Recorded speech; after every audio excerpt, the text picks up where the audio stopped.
and welcome to Wean Off the Palette. Today, we'll be discussing Bridgerton, Season 1, Episode 7, Oceans Apart. We open to Daphne vigorously playing the pianoforte, and Duke Hotness loudly shooting his gun outside because they're angry and they're sad and they hate each other because they messed up their marriage because I don't know, they had bad communication, and then Daphne compromised his ability to consent in a sexual encounter, and then kind of gaslight girl boss blamed him for it. So that's where their marriage is at. And at this point, I'm glad I don't know them. They're causing me a lot of stress, TBH. They're causing me a lot of stress. So the Duke and Daphne, they eat dinner angrily, and Daphne wants to move to her own room, and they hate each other, and their marriage is ruined, and the servants are like, this is so bad for us. This is going to be a hostile, unpleasant workplace for many years.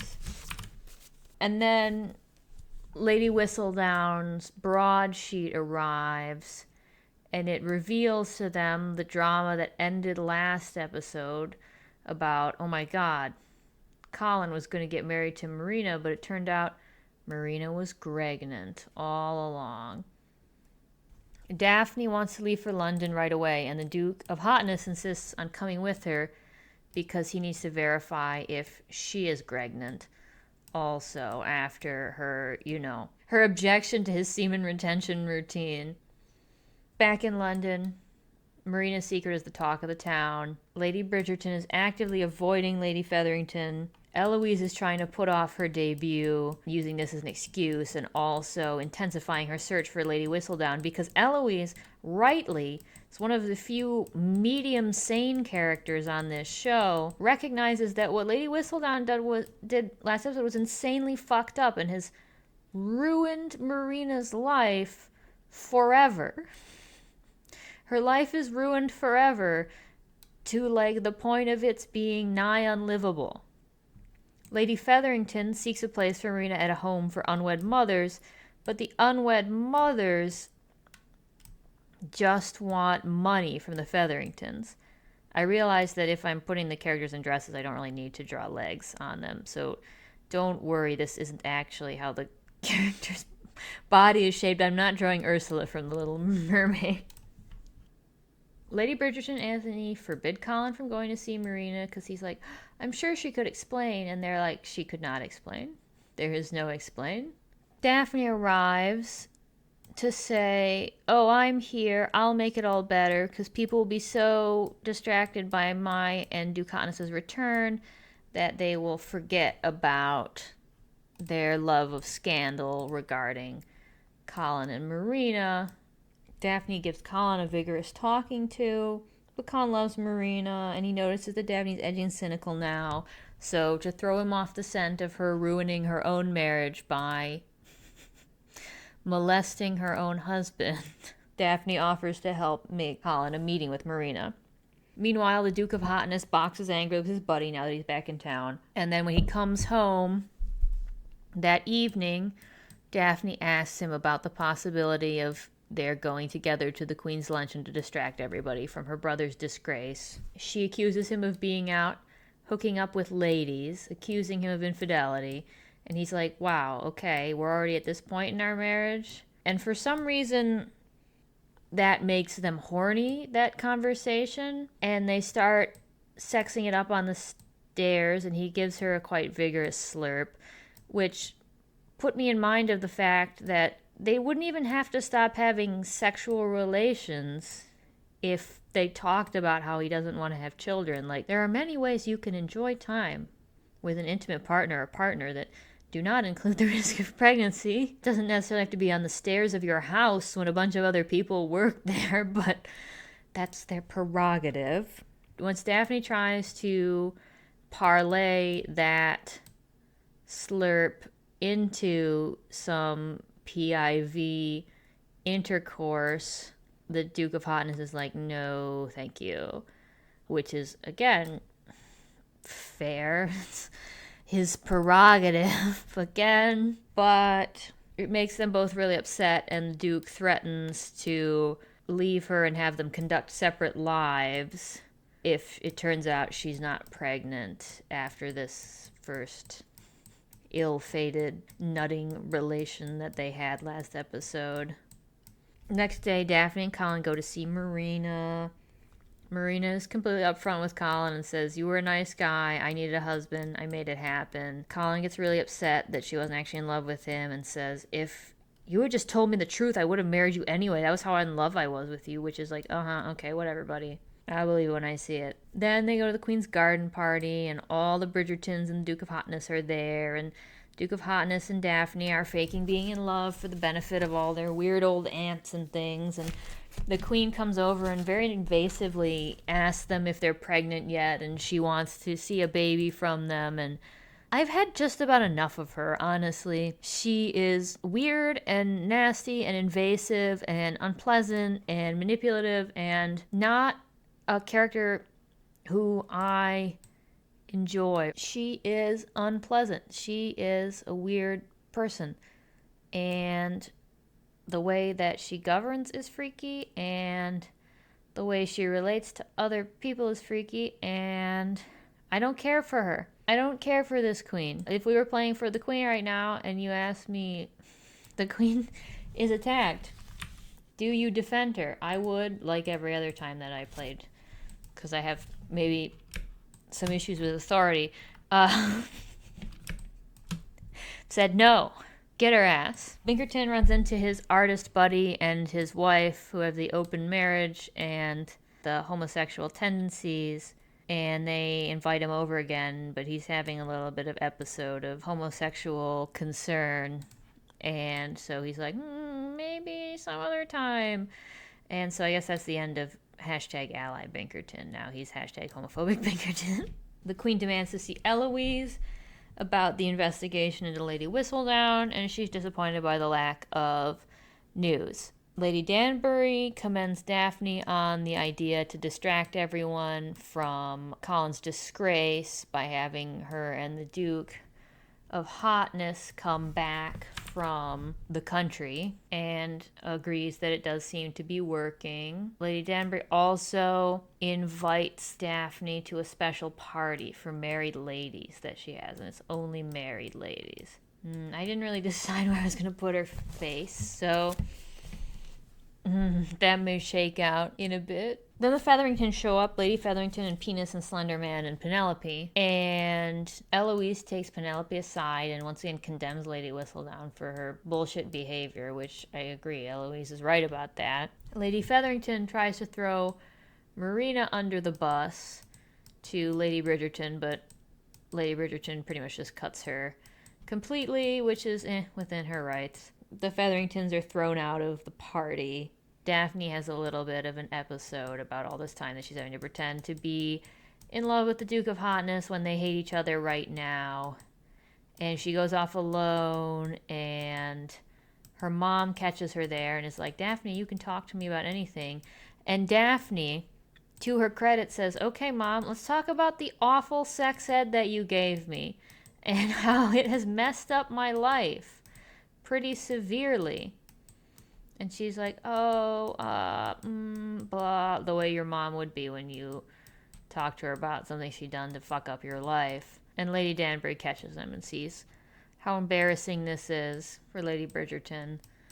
Lady Featherington goes home to yell at her husband about how he's ruined all their lives, which is fair. He did that. He did do that. But then Daphne shows up, and Daphne is like, "Oh, I need to see Marina."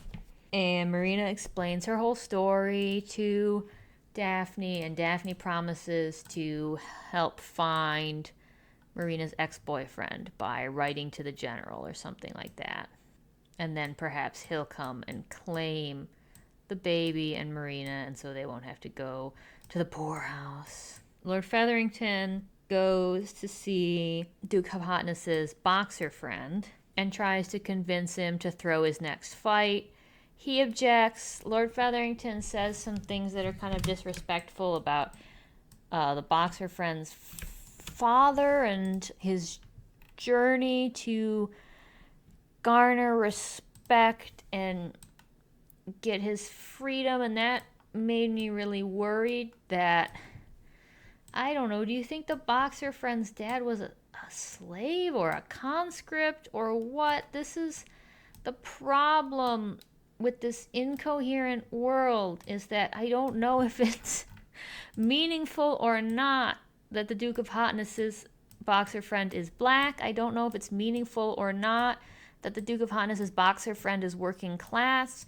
I don't know what kind of signals I'm supposed to be picking up, and therefore I don't really know how to feel in any given scenario offered me, and like not in a way where I feel like I'm supposed to be drawing my own conclusions, but in a way where the authors of the text didn't have any idea what they wanted to say. But anyway, Lord Featherington manages to push the boxer friend into considering throwing his fight, even though it would be an affront to his honor. And so, okay, whatever. The boxer friend is a fine actor, and he's been in plenty of okay scenes, but we don't really need that many more plots anymore. There's plenty of plots, all of them moving at an agonizingly slow pace.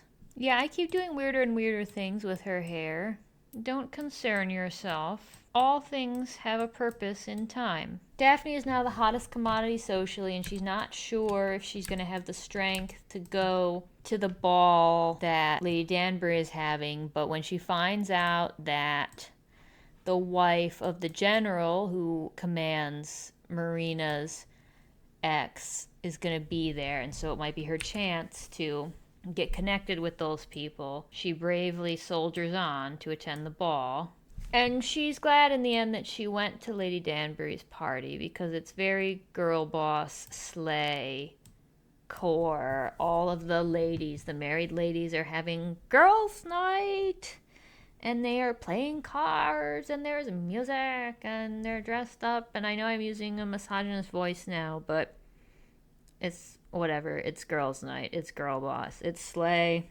She goes to play cards with the wife of Binkerton's artist friend and the wife of the general that she wants to talk to, and the one lady who had the really racy ball earlier in the season, whose husband is dead, and now she just has a baby son, and so she can do whatever she wants, which is like good for her. Sure, whatever. Over at the man club, which is not girl boss or slay, it's just really boring. Other than that, sex workers occasionally visit to provide sexual gratification to these horrible men. Yep. Yes. Yes. 1,000 times yes. 1,000 times yes. This is exactly what I wanted. This is exactly what I wanted. I did not put her face on there, right? Where is her ear supposed to be, do you think, guys? Anyway, at the Boring Stupid Man Club, where they do their Boring Stupid Man activities, Anthony goes over to talk to the Duke of Hotness and is like, yo, man, you've been avoiding me lately. What's going on? Why do you and my sister have such a terrible marriage already? And the Duke of Hotness ignores him and hates him, and Anthony then gets distracted thinking that one of the sex workers is the beautiful opera singer that he's still in love with, but it isn't her, and so he's hideously disappointed, and I don't feel sorry for him. Back at Lady Danbury's party, Daphne is schmoozing with the ladies, and they're playing cards, and interestingly, they're playing the exact same betting game that bankrupts Nikolai Rostov in Leo Tolstoy's War and Peace, or at least the 2016 miniseries version I just watched. Sidebar, just to say that you may be shocked to hear this, but War and Peace is a better story than Bridgerton. And I know what you're thinking. Not everything has to be Tolstoy. Some things are just supposed to be fun. Well, fuck you. Everything should be Tolstoy. I think Tolstoy is fun. I'm comparing things to Tolstoy, and I'm finding them wanting. I'm not finding wanting this necklace design I've come up with. It's phenomenal. Obviously, don't worry, Daphne's not wearing anything this interesting in the real scene. That's Daphne, obviously, in case you understandably hadn't discerned it. It's supposed to be Daphne. And what is happening in this scene? Hold on to your horse meat. You'll find out in a little bit. And when Daphne tries to ask about, say, do you know where this fellow from your husband's regiment is? The general's wife is like, oh, fuck that guy. I don't talk to him. I wouldn't know shit. He never responds to my letters. He's bullshit. But TBH, honestly, having a husband who's never around, doesn't talk to me, rips. I get to do whatever I want. I get to live my own life. My children don't miss him because they never knew him. Fuck that guy. It's awesome. I'd rather be a lady whose husband didn't give a shit than a lady whose annoying husband was always around. To which I say, slay. But Daphne takes this poorly. Remember, I don't know what color Daphne's eyes are, so I'm just doing one of each. Back at the man club, Anthony is dunking on the Duke of Hotness for managing to screw up his marriage to Daphne so extraordinarily quickly, which is fair. And then the Duke of Hotness bitches him out for being a loser and sucking ass, which is also fair, because I hate that guy. And at least the Duke of Hotness is still kind of funny, even if he's a raging douchebag. And then the Duke of Hotness says, honestly, you've just been a massive disappointment. Your father's probably looking down on us from heaven, thinking about what a loser you are. And that was kind of funny in my opinion, but wouldn't you know it, Anthony doesn't think it's kind of funny at all. I guess I can see why Anthony would be a bit upset. Don't worry, the reason for all this will become clear as we complete the episode. I guess I should draw Daphne's fingers in. The Duke of Hotness and Numbnuts. Anthony. That's who it. Yeah, the Duke of Hotness and Anthony have a physical fight in the club, and they're just embarrassing. They're embarrassing, lame guys who behave in a bullshit fashion wherever you take them. Daphne then comes home to find the Duke of Hotness at home and beat up, though he claims it's from boxing with his buddy, who actually has bigger problems right now. But leave it to the Duke of Hotness to not really notice what's going on with his pals. Daphne tends to his wounds. It starts to get sexy. These are her fingers. Yes, they look like little pink hot dogs. What do you want? My fingers look like little pink hot dogs. I'm just bringing the truth of life to the screen, and if you can't handle that, it's not my problem. Her hands look like grubs. That's fine though. After they start to get a bit sexy, the Duke of Hotness finally opens up about his horrible father and how he pledged his horrible father that he would never have children. He would end this line.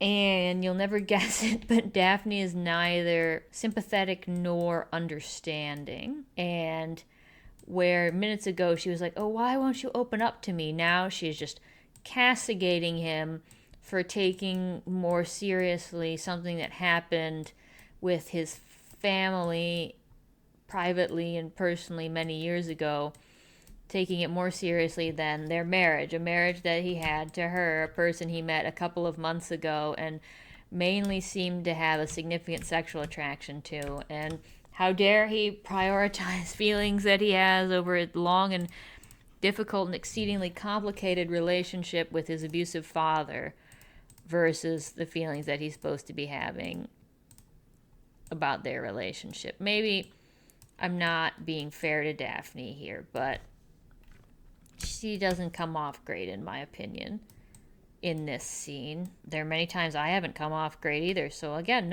it's not really a judgment. It's just I'm just saying one might try to be more understanding to one's spouse's, early childhood traumas, in my opinion.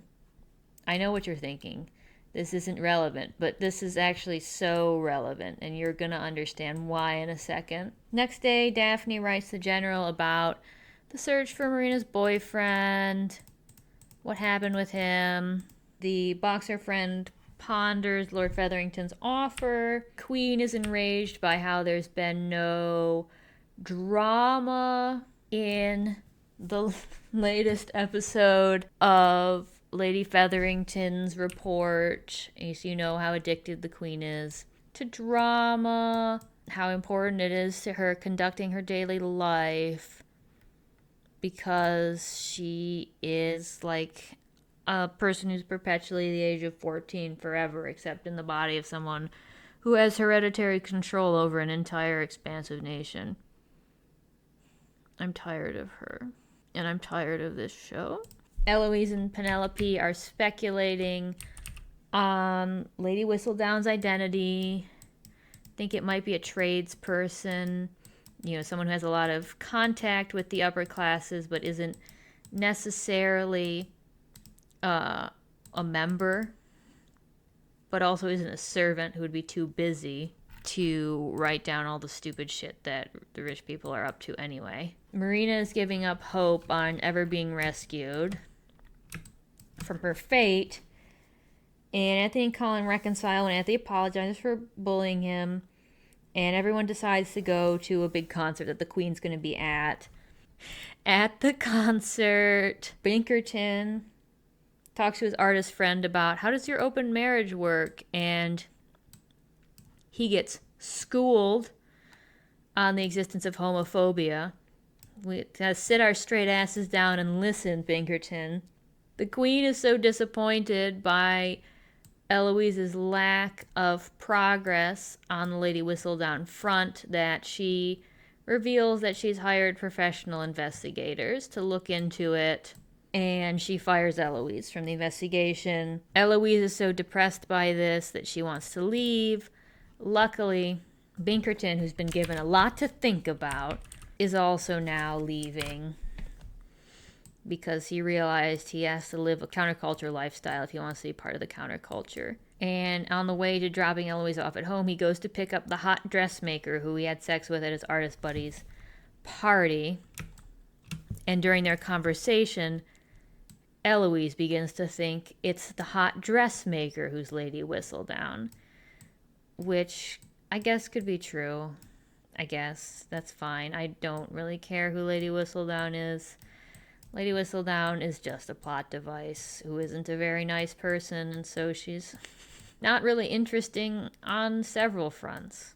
Also, her writing isn't very good, and her ideas aren't interesting. At the Featheringtons' house, Marina brews up some, what I assume is abortifacient.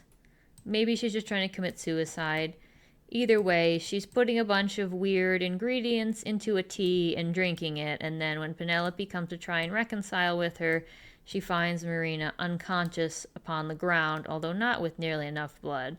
But that's okay, they make up for that in a second. And so, presumably, Marina will abort conveniently, or she'll die conveniently. Or maybe she'll survive, and that will finally spur the ex to come find her, because that's a convenient resolution to a story about an unwanted pregnancy, is for everything to be fine in the end. And it turns out the baby was what you wanted if you could have it under the right conditions. And then the exciting conclusion, which you may have guessed as is depicted here. Daphne, who has been hoping she's pregnant this whole time, in the middle of the concert, has a really juicy period. There's a really juicy period, and she goes to wipe it off in the restroom, and they don't skimp on the period blood effects. I mean, it's really not that gory, but it's quite believable period blood, and so I commend them on that. And basically, it looks exactly like this. We've all been there. Those of us who are subjected to the indignity of menstruation. And so Daphne weeps openly about how, she's not pregnant, so the Duke of Hotness doesn't have any reason to forgive her for removing his agency, his reproductive agency from him, because the thing he was mad at was that she was or wasn't going to have a child, and not the fact that she seriously betrayed his trust by forcing him to participate in a sex act which he had been very clear about not wanting to engage in. And so she cries a bunch, and the Duke of Hotness hears it, and he also tears up. So we can only assume that by next episode, which is the final episode of the season, they'll have reconciled. I hate it here. My only consolation is the fight that Daphne has in this episode about how her mother did not prepare her for the real world by sharing any information with her about sexual reproduction forces me to conclude that Daphne was supposed to be this stupid, that's part of the story intentionally, is that Daphne is very stupid yet also exceedingly devious and cruel in many ways. And honestly, that's a bit more thrilling. To be honest, I'm glad that I did have the right read on her character, which is that she is cunning and cruel like a dark goddess who's also stupid. We're gonna address this in my final Bridgerton video, the season wrap up. I mustn't say more. With all that out of the way, this has been your Ween, signing off. Godspeed.